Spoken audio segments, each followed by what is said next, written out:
Sunday school టీచర్లు మీకు గట్టిగా చెప్తున్నాను, పిల్లల చేత మీరు సంఘాల్లో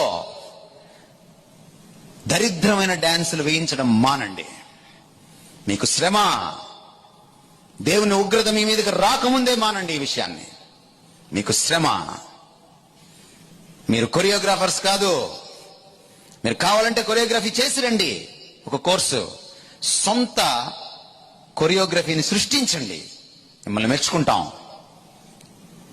అక్కడ ఇక్కడ కాపీ కొట్టి సినీ ఫక్కీలో ఇక్కడ తీసుకొచ్చి పిల్లల్ని డాన్సులు వేస్తుంటే, అభం శుభం తెలియని ఆ పిల్లలు డాన్స్ చేస్తుంటే తల్లిదండ్రులు సిగ్గు లేకుండా వీడియోలు తీసుకుంటున్నారు. You think that is great. ఇది వాక్య విరుద్ధం. వాక్య విరుద్ధం ఇది. డాన్స్ వేయడానికి ఇవ్వలేదు ఈ వేదిక దేవుడు మనకి.